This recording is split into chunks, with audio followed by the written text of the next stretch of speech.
Ngayon na may ngiti at tuwa sa inyong mga labi, maaari niyo bang harapin ang inyong katabi at tapitin sabihin, magandang araw sa iyo, kaibigan. Magandang araw sa iyo, kaibigan. Isa pa nga, magandang araw sa iyo, kaibigan. Magandang araw sa iyo, kaibigan. Yan. So bago kayo umupo, tingnan niyo muna yung kanyang paligid kung may nakakalat ba ng basura o kaya ayusin niyo yung mga upuan niyo bago kayo umupo. Okay na ba? Sige, maaari na kayong umupo. So bago tayo magsisimula sa ating talakayan, sasabihin ko muna sa inyo kung ano yung dapat o hindi dapat ninyong gawin sa loob ng classroom. Unang-una, bawal kayong magsalita kapag may taong nagsasalita, lalong-lalo na kapag sumasagot ang iyong kaklase. Pangalawa, respetuhin ninyo ang bawat isa dito sa loob ng classroom. At ang panghuli, makinig kayo sa sasabihin ng iyong guro. Malinaw ba? Malinaw po. Naunawaan ba? Opo. Sige, ngayon, tayo ay magsisimula muna sa pag-attendance o yung tatawagin ko yung inyong mga pangalan. Kapag nandito kayo, sabihin nyo lang na narito po ako, ma'am. Maliwanag ba? Sige. Si Binibining Clea, nandito ba? Narito po ako, ma'am. Binibining Raisa. Narito po ako, ma'am. Binibining Christine. Narito po ako, ma'am. Binibining Sheila May. Narito po ako, ma'am. Ginoong Archie Boy. Narito po ako, ma'am. Sino ba ang umiban sa araw na ito? Ma'am, sige na Lazada po. Okay. Si Ginoong Lusada. Sino ba yung malapit kay Ginoong Lusada? Yung bahay nila malapit lang. Si Binibining Christine po. Okay. Binibining Christine, sabihin mo kay Ginoong Lusada na huwag na siyang palaging umiban sa klase kasi malawak na yung ating talakayan at marami na siyang hindi na pag-aaralan sa ating mga tinatalakay sa loob ng classroom. Okay?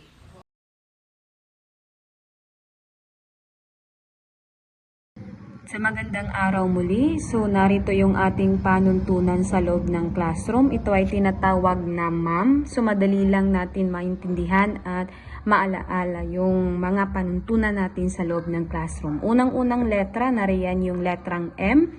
Makinig ng mabuti kapag nagsasalita ang guro at hintayin ang pagkakataon mo na makapagsalita. Pangalawang letra, letrang A, aktibong makilahok sa talakayan at gawain. Pangatlo, alalahaning maging magalang at magpakita ng respeto sa bawat isa. At ang panghuling letra, letrang M, magtulungan at sikaping magbigay suporta sa bawat isa. Ngayon tingnan natin yung husay natin para sa isang laro, para sa pagbabalik-aral natin. So unang-unang tanong, nariyan yung anong sanaysay, ang isang maikling komposisyon ng kalimitang naglalaman ng personal na kuro-kuro ng may akda. Reflektibong sanaysay. Okay, fact. Tama. Pangalawang tanong, ang salitang sanaysay ay mula sa salitang sanay at pagsasalaysay na ang ibig sabihin ay sanay sa pagsasalaysay. Ito ba ay fact or ito ba ay bluff? Okay, tama. Ito ay fact. Pangatlong tanong. Ang pictorial na sanaysay ay naghahabi at nagpagtatagpi-tagpi ng mga larawan ng mga ginawang paglalakbay. Ito ba ay fact or bluff? Tingnan natin. Okay, bluff. Ito ay bluff. Pang-apat na tanong. Ang akademikong sulatin ay isang uri ng pagsulat na naglalaman ng kaalaman na nagbibigay ng makabuluhang impormasyon. Fact or bluff? Siyempre, ito ay fact. At ang panghuli, ang pagsulat ay isa sa makrong kasanayan na dapat malinang ng bawat individual. Fact or bluff? Okay, tama. Ito ay fact. Ngayon, mayroon kayong gagawin. Ito ay tinatawag na kilalanin mo ako. So, narito yung panuto, paano natin gagawin o paano nyo gagawin yung gawain ito. So, narito. Pinakauna, kayo ay hahatiin sa 3 grupo o pangkat. May papakita kung mga larawan. Bawat larawan ay may kaakibat na di buong letra sa ibaba. Ito ay huhulaan ng bawat pangkat.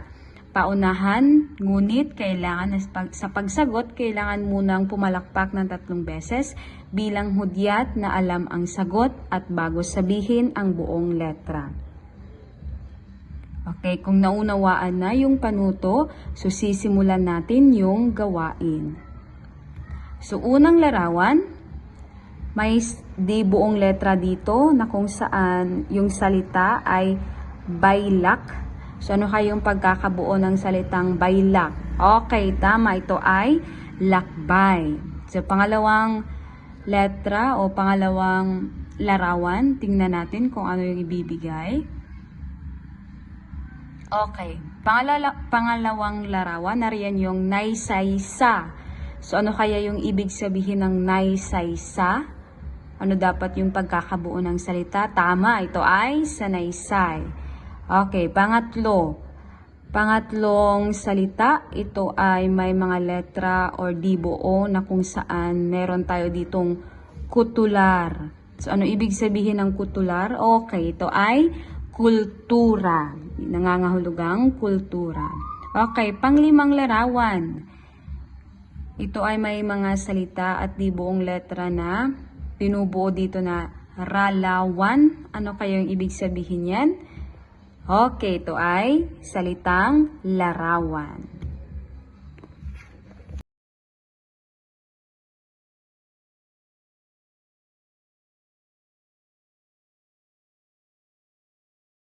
Ito ang panuto. Ngayon, dahil kayo ay napangkat na sa dalawang grupo, bawat leader ng pangkat ay bubunot ng numerong inihanda ko dito. At ang leader ay siyang irarampa ang numerong kanilang binunot dahil sa mayroon kong papatugtuging isang awitin. Kapag huminto na ang awitin, ibig sabihin, kailangan nyo nang buksan ang numero at ang ating gagawin ito o ang ating gawain ito ay tatawagin natin beauty ko, irarampa ko. Nauunawaan ba ang panuto natin sa gawain ito? Opo, ma'am. Handa na ba kayo? Handa na po. Sige nga, maaari ko bang tawagin ang dalawang leader ng bawat pangkat? Sige, pumunod kayo. Sige, ngayon, humarap muna kayo sa inyong mga kaklase. Hintayin ninyong tumugtog ang isang awitin at simulan na ang pagrampa.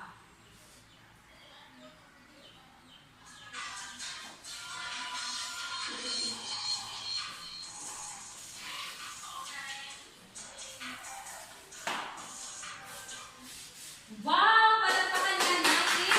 Ang gagaling kumampa ng ating mga leader! Ngayon, dahil huminto ng ating awitin, maaari niyong buksan ang numerong nakuha ninyo.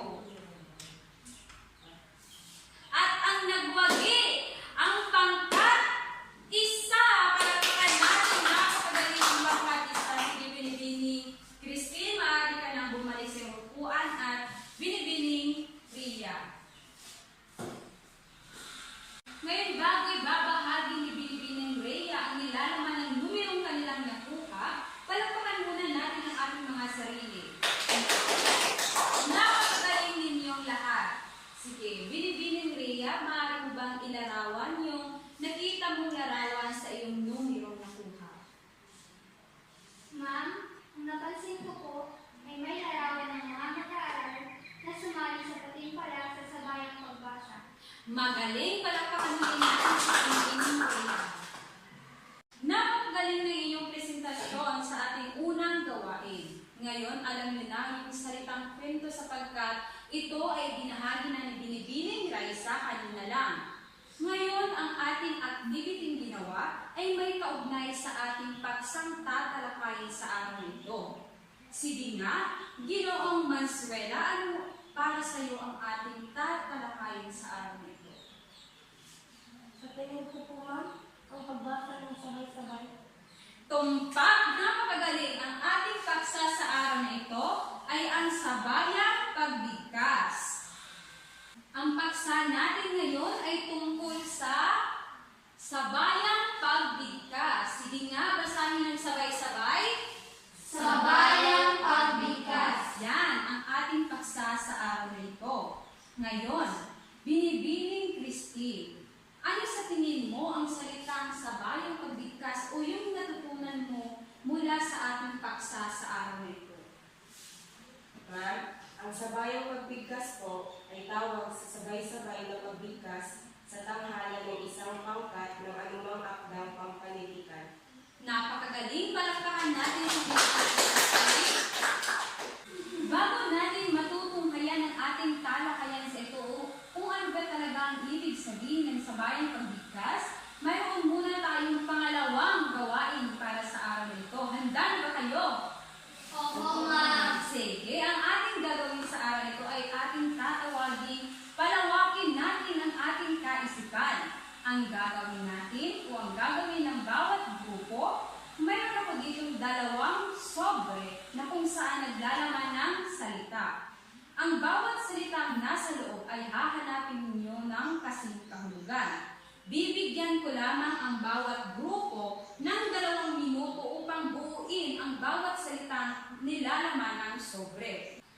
At ang bawat grupo ay sisimulan na ang pagdikit sa pisara. Pagkatapos ng maidikit na sa pisara, ay magtatanghal na tayo kung sinong grupo ang nakakuha ng maraming puntos at siyang ating tatanghalin na bilang panalo sa ating gawain ito. Nauunawaan niyo ba? Opo, ma'am. Sige, kung gano'n, narito na ang sobre. At ang oras ay magsisimula na. 2 minuto lamang para buuin ang salita.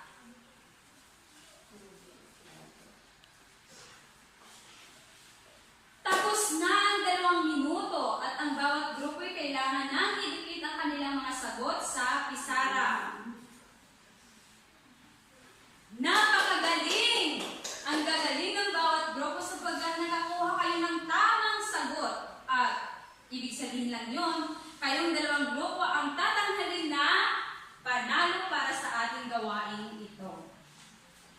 Ngayon tumungo na tayo sa ating talakayan tungkol sa sabayang pagbigkas. Ngayon mayroon ako dito 2 sipi na kung saan ang bawat pangkat ay bibigyan ko ng tig-isang sipi. Ang gagawin ninyo sa loob ng 3 minuto kayo mag-iensayo, mag-iisip kung paano ninyo ilalahad sa loob ng klase ang hawak ninyong sipi.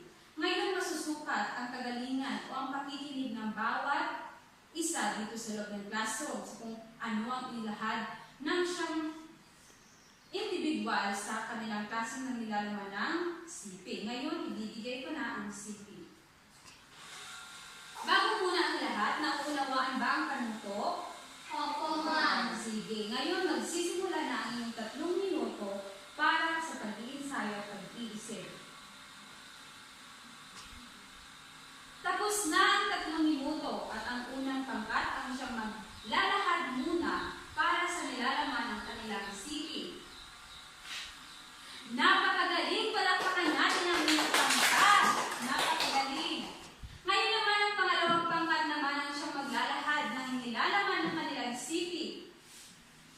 Napakagaling rin ang pangalawang pangkat. Palakpakan natin ang pangalawang pangkat. Napakagaling at napaka-imahinasyon nyo talaga sa paggawa kung paano ninyo ilalahad ang nilalaman ng hawak ninyong sipi. Ngayon, titingnan natin kung nakinig ba ang bawat isa sa bawat inilahad ng bawat grupo o pangkat. Tatanungin ko si Binibining Rhea, ano ba ang uri ng pagsasaayos ng pagbigkas o pagbasa? Ma'am, ang uri po ng pagsasaayos ng sabayang pagbigkas ay una ang antiphonal, pangalawa ang refrain, lighting sound, part arrangement, at division. Napakagaling, tumpak, palakpakan natin si Binibining Rhea. Talagang nakinig siya sa inilahad ng bawat pangkat. Ang susunod natin gagawin, ngayon magbibigay ako ng papel sa bawat pangkat pa rin. Ang gagawin ninyo ay inyong ilalarawan ang inilagay kong mga salita o kahulugan ng uri ng pagsasaayos ng pagbigkas. Iyong isusulat o ilalarawan sa pamamagitan ng paglagay o pagsulat sa bawat papel na ibibigay ko sa inyo tungkol sa siping ililagay o sa larawang aking ibibigay sa inyo ngayon. Nauunawaan ba? Opo, ma'am. Malinaw ba? Opo, ma'am. Sige, narito ang papel. Tandaan na mayroon lamang kayong 5 minuto para ilahad ang nilalaman ng papel. Sige, unahin natin ang unang pangkat upang ilahad ang nilalaman ng kanilang papel. Napakagaling, palakpakan natin ang unang pangkat. Ngayon naman ang pangalawang pangkat naman ang siyang maglalahad ang nilalaman ng kanilang papel. Napakagaling rin, palakpakan natin ang pangalawang pangkat. Sobrang galing ng dalawang pangkat na ito. Hindi ko maaway kung sino ba talaga ang mananalo. Bagkos, ang gawa nito, itatanghal ko na ang dalawang pangkat na ito ang siyang nanalo. Walang talo. Ngayon, atin nang sisimulan ang ating sunod na gawain. Susunod na gawain. Mayroon ako dito box na kung saan naglalaman ito ng mga katanungan. Ako ay bubunot ng mga tanong at ang tanong na ito ay siyang bubunutin ko rin kung sino ang pangalan na siyang mabubunot. Siya ang sasagot ng tanong na nabunot ko. Handa na ba kayo? Oo, ma. Sige nga. Magsisimula na ako ng pagbunot ng tanong.